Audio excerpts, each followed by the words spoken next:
300 लोगों से ज्यादा की डेथ, पीएम का रेजिग्नेशन और पीएम के घर पर कब्जा। पीएम का रेजिग्नेशन सिर्फ 1 महीने से कम में। सिर्फ संडे को ही बांग्लादेश में 100 लोगों से ज्यादा की डेथ हुई थी, जिसका रिजल्ट ये हुआ कि 2009 से बांग्लादेश को रूल कर रही प्राइम मिनिस्टर शेख हसीना को रेजिग्नेशन देना पड़ा और अब वो इंडिया से होते हुए लंदन जा रही हैं। और अब तो बांग्लादेश के हिंदूज को, जो वहां की पॉपुलेशन का 8% हिस्सा है, वो भी खतरे में है। अभी तक 54 हिंदू टेम्पल्स पर अटैक किया गया है, इस्कॉन टेम्पल को जला दिया गया, हिंदूज को ढूंढा जा रहा है, रेप किया जा रहा है, उनके घरों पर अटैक किए जा रहे हैं।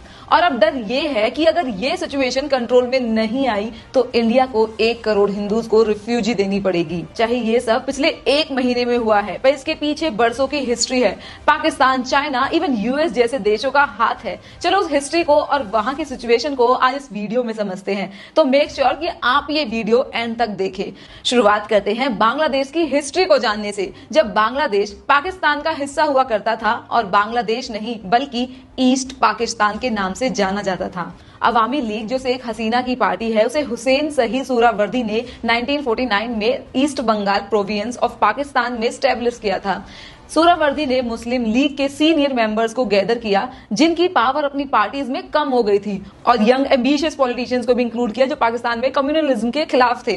दोनों ग्रुप एक चीज में यूनाइटेड थे, जो ये थी कि मुस्लिम लीग, जो पाकिस्तान के इंडिपेंडेंस मूवमेंट को लीड कर रही थी, अब मेजॉरिटी ऑफ पॉपुलेशन की नीड्स को रिप्रेजेंट नहीं कर रही है। 1949 में जब पाकिस्तान सिर्फ 2 साल पुराना था, तब वो अपने 2 major regional wings, economic and political और सोशल डिस्पैरिटीज के चैलेंजेस के साथ लड़ रहा था। ये चैलेंजेस और भी कॉम्प्लिकेटेड हो गए because of the geographical complexity, क्योंकि पाकिस्तान की वेस्ट में 4 प्रोविंस थे और ईस्ट में ईस्ट बंगाल था। और देखा जाए तो हॉस्टिलिटीज के पहले साइंस ईस्ट और वेस्ट पाकिस्तान के बीच तो 1948 में ही दिखने लगे थे, जब मोहम्मद अली जिन्ना, जो पाकिस्तान के क्रिएशन के सेंट्रल आर्किटेक्ट थे, उन्होंने ईस्टर्न प्रोविंस विजिट किया और बंगालीज को क्रिटिसाइज किया उर्दू ना सीखने पर, जो कि वेस्ट पाकिस्तान की कॉमन लैंग्वेज थी। रीजन्स में टेंशन एस्केलेट होने लगी और 1952 में बंगाली को एक रिकॉग्नाइज्ड नेशनल लैंग्वेज बनाने के लिए स्टूडेंट एफर्ट्स ने पुलिस के साथ वायलेंट क्लैशेस को लीड किया, जिसमें ढाका यूनिवर्सिटी के 4 स्टूडेंट्स की मौत हो गई थी। और फिर इस ट्रेजिक इवेंट ने कल्चरल डिवाइड को और भी ज्यादा इंटेंसिफाई कर दिया था। वेस्ट पाकिस्तान के लोग जनरली बंगाली लैंग्वेज को हिंदू इंडिया से एसोसिएट करने लगे, और इसलिए उनका मानना था कि बंगालीज को उर्दू सीखना चाहिए, जो इस्लाम से क्लियरली एसोसिएटेड थी। उसके बाद में वेस्ट पाकिस्तान ऑफिशियल्स बंगाली को प्रो इंडियन सेंटिमेंट से क्लोजली अलाइन मानते थे, जो वेस्ट पाकिस्तान में हाईली अनपॉपुलर था। और इसी डर की वजह से वेस्ट पाकिस्तान बंगाली मुस्लिम्स की डिमांड को पूरी करने से डर रहा था। इसलिए उन्होंने बंगाली को एक नेशनल लैंग्वेज रिकॉग्नाइज करने की एक एफर्ट को 1954 में रेजिस्ट किया। और फिर ईस्ट पाकिस्तान की इकोनॉमिक सिचुएशन को देखते हुए वहां के लोगों को लगने लगा कि उनका प्रोविंस को एक कॉलोनी की तरह ट्रीट किया जा रहा है, instead of as an equal partner in the nation. Although East Pakistan ने सिग्निफिकेंट इकोनॉमिक ग्रोथ देखी, लेकिन ज्यादा नेशनल एक्सपेंडिचर्स जो थे वो वेस्ट पाकिस्तान की तरफ डायरेक्ट होते थे। बहुत कम बंगालीज एडमिनिस्ट्रेशन और मिलिट्री में इंपॉर्टेंट पोजीशंस होल्ड करते थे। और इन्हीं कंसर्न्स और चैलेंजेस की वजह से कुछ ईस्ट पाकिस्तानी पॉलिटिशियंस ने एक नई पॉलिटिकल पार्टी को क्रिएट करने का डिसीजन लिया। 1949 में हुसैन शहीद सोहरावर्दी, अतुर रहमान, मौलाना बशहनी, शहमुल हक और शेख मुजबिर रहमान, जो शेख हसीना के फादर है, उन्होंने मिलकर अवामी मुस्लिम लीग को को फाउंड किया। ये पहली पार्टी थी जो सच में ईस्ट पाकिस्तान के लोगों के ऑल्टरनेट रिप्रेजेंटेशन प्रोवाइड कर रही थी। लेट 1950s में नॉन मुस्लिम्स को भी वेलकम करने के लिए इन्होंने अपना नाम चेंज करके अवामी लीग रखा। फिर 1956 तक अवामी लीग ईस्ट पाकिस्तान में सबसे पॉपुलर पार्टी बन गई और मुस्लिम लीग का मेन कंटेंडर भी बन गई थी। और फिर पाकिस्तान के पहले जनरल इलेक्शन में दिसंबर 1970 में अवामी लीग ने ईस्ट पाकिस्तान में 169 नेशनल असेंबली सीट्स में से 167 सीट्स जीत ली। वेस्ट पाकिस्तान में जुल्फिकर अली खान भुट्टो की पाकिस्तान पीपुल्स पार्टी ने 131 सीट्स में से 83 सीट्स जीती। लेकिन जनरल याहया खान, जो 25 मार्च 1969 से 20 दिसंबर 1971 तक मार्शल लॉ एडमिनिस्ट्रेटर थे, उन्होंने नेशनल असेंबली की कन्वेनिंग को पोस्टपोन कर दिया। इससे वायलेंस आउटब्रेक हो गया। शेख मुजीब को देश के खिलाफ गद्दारी के चार्जेस में अरेस्ट कर लिया गया और इवेंचुअली इंडिपेंडेंस के लिए वॉर स्टार्ट हो गई, जो बांग्लादेश के 16 दिसंबर 1971 को इंडिपेंडेंस डिक्लेयर करने पर खत्म हुई। फिर शेख मुजीब बांग्लादेश के पहले प्राइम मिनिस्टर बने और 15 अगस्त 1975 में अपनी असैसिनेशन तक रूल किया। 15 अगस्त 1955 को शेख मुजीबुर रहमान और उनके परिवार के 18 लोगों को ब्रूटली मार दिया गया, क्योंकि उस टाइम से एक हसीना जर्मनी में पढ़ रही थी, तो इसलिए वो और उनकी बहन बच गई थी। इस असैसिनेशन के बाद वो काफी टाइम तक इंडिया में रही थी। फिर 1981 में वो वापस बांग्लादेश चली गई और अपनी पार्टी को संभालने लगी। देन 1996 में वो पहली बार प्राइम मिनिस्टर बनी।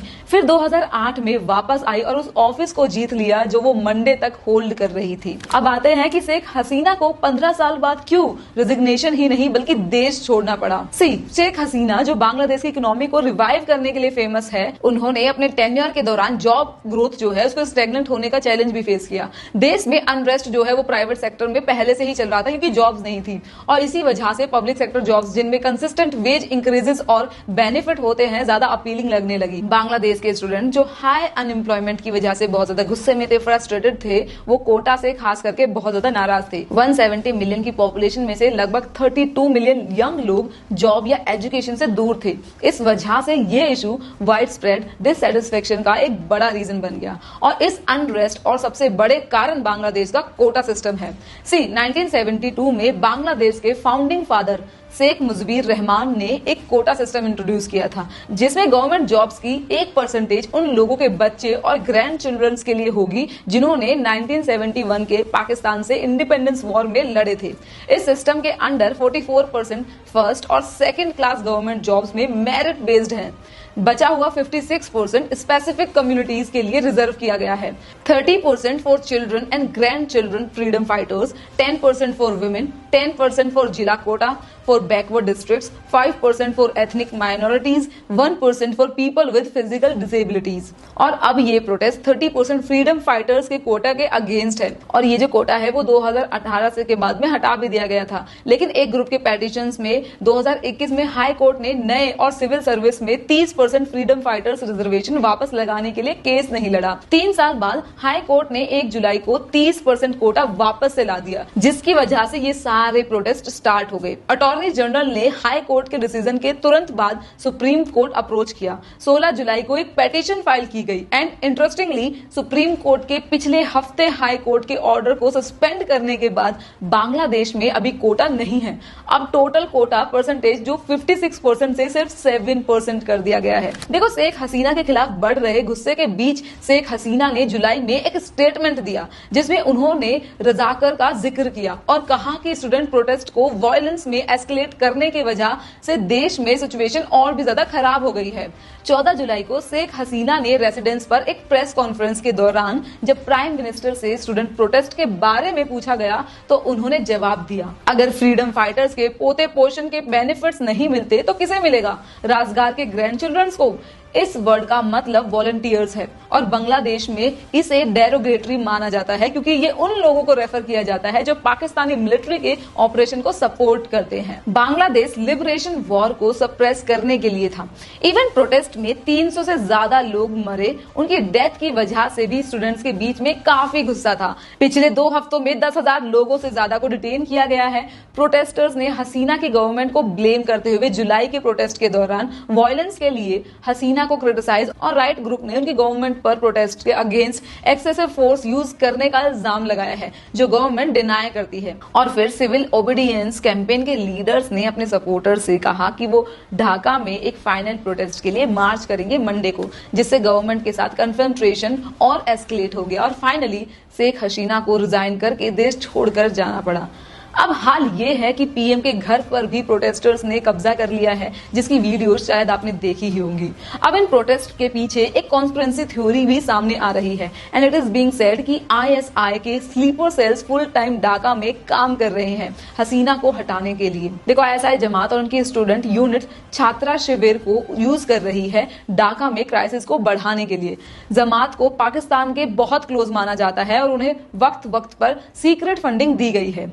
वो रेगुलर ढाका में पाकिस्तान मिशंस के ब्रीफिंग्स और इंस्ट्रक्शंस लेते हैं। आईएसआई को अवामी लीग गवर्नमेंट इंडिया से सपोर्ट होती लगती है, और वो इसे हटाने की कोशिश कर रहे हैं ताकि रीजन में इनस्टेबिलिटी क्रिएट हो सके और इससे पाकिस्तान को इंडिया में वेरियस एक्टिविटीज के लिए मल्टीपल एंट्री पॉइंट्स मिलेंगे। आईएसआई का main M allegedly Bangladesh nationalist party को पावर में लाना है, जो प्रो पाकिस्तान माना जाता है। सोर्सेस सजेस्टेड कि आईएसआई कश्मीर में जो स्ट्रेटेजी यूज करते हैं है, वैसा ही ये बांग्लादेश में अनरेस्ट, वायलेंस और टेररिज्म इंस्टिगेट कर रही है ग्लोबल अटेंशन अट्रैक्ट करने के लिए। उनका अल्टीमेट गोल ये है कि एक न्यूट्रल गवर्नमेंट एस्टैब्लिश की जाए और यूएन मॉनिटर्ड इलेक्शंस हो, और करंट ऑब्जेक्टिव है हसीना को फोर्स या फिर इंटरनेशनल प्रेशर से हटा दिया जाए ताकि बीएनपी जमात लेड गवर्नमेंट का रास्ता क्लियर हो सके। इवन टॉप इंटेलिजेंस सोर्सेज का तो ये कहना है कि पाकिस्तान ने ना सिर्फ जमात और उनके स्टूडेंट्स विंग्स को ऑनगोइंग मूवमेंट्स के लिए फंड किया है, बल्कि उनका ये मूवमेंट चलाने के तरीके भी सिखाए हैं और उनके लिए शेल्टर के भी अरेंजमेंट किए हैं। अब पाकिस्तान और चाइना का इन्वॉल्वमेंट तो समझ में आ गई, पर एक ऐसा कंट्री है जिसको इन प्रोटेस्ट का फायदा मिल सकता है और वो है यूएस। स्ट्रेंजली इस साल फरवरी में यूएस डेलीगेट्स बीएनपी से मिले। बीएनपी प्रो पाकिस्तानी है, तो ऐसे में यूएस का उनसे मिलना वो स्ट्रेंज। फिर कुछ टाइम बाद शेख हसीना ने ये कहा कि यूएस म्यांमार, बांग्लादेश और इंडिया के पार्ट्स में से एक क्रिश्चियन कंट्री बनाना चाहता है और इवन एयर बेस भी चाहता है। तो मतलब यूएस भी शेख हसीना से खुश नहीं था और उन्हें हटाना चाहता था। देखो, बांग्लादेश इंडिया के लिए बहुत क्रूशियल है क्योंकि ये इंडिया के geographical isolated north eastern states of Bay of Bengal से कनेक्ट करता है। 5 इंडियन स्टेट्स हैं जो बांग्लादेश के साथ बाउंड्री शेयर करते हैं: वेस्ट बंगाल, मिजोरम, मेघालय, त्रिपुरा और आसाम। तो अब ये देखना होगा कि बांग्लादेश में क्या होता है और इंडिया पे उसका क्या असर पड़ता है। वैसे इंडिया ने ऑलरेडी बांग्लादेश के बॉर्डर्स पर सिक्योरिटी बढ़ा दी है। देखिए, बांग्लादेश के रिलेशंस चाइना और इंडिया के साथ काफी स्ट्रांग है और कुछ वेस्टर्न कंट्रीज चाइना की पावर को कम करना चाहती है। लास्ट इलेक्शंस में जब शेख हसीना जीती थी तो तब कुछ वेस्टर्न कंट्रीज ने इलेक्शन को गलत बताया था, जिसमें यूएस भी शामिल था। इसका मतलब ये है कि यूएस बांग्लादेश पर प्रेशर बनाना चाह रहा है। लेकिन क्यों? मई में शेख हसीना ने बयान दिया था कि उनको एक फॉरेन कंट्री ने इलेक्शन से पहले ऑफर दिया है कि उन्हें एयर बेस बनाने के लिए लैंड दिया जाए, वरना आपको मुश्किल होगी। उनके इस बयान से माना जा रहा है कि उनकी गवर्नमेंट को टॉपल करने में किसी फॉरेन कंट्री का हाथ है। हसीना अभी इंडिया में है और हो सकता है कि वो कुछ दिन यहाँ रहकर उसके बाद यूके में असाइलम ले सकती है। अब यहाँ पर ये इंडिया के लिए भी एक बुरी खबर है क्योंकि शेख हसीना का स्टैंड हमेशा भारत के पक्ष में रहा है, चाहे तीस्ता वाटर प्रोजेक्ट हो या मामला सी पोर्ट। इन प्रोजेक्ट का इंडिया को एक्सेस देना ये बताता है। लेकिन बांग्लादेश में भी एक टाइम पर इंडिया आउट कैंपेन चला था, जैसे मालदीव्स में हुआ था। अब साउथ ईस्ट एशिया में इंडिया के अपोनेंट्स की जो पावर धीरे धीरे बढ़ रही है, मालदीव्स हो या नेपाल, दोनों ने चाइना की और अपनी फ्रेंडशिप को बढ़ाया है। Pakistan, Sri Lanka already economically unstable है। देखना होगा कि इंडिया इन सब को कैसे टैकल करता है। आपको क्या लगता है, चाइना और पाकिस्तान बांग्लादेश की सिचुएशन का फायदा इंडिया के खिलाफ उठाएंगे या इंडिया अपने आप को बचा लेगा? मुझे कमेंट सेक्शन में जरूर बताना और ऐसी और वीडियोस के लिए इस चैनल को सब्सक्राइब कर लेना। मैं आपको मिलूंगी जल्द ही।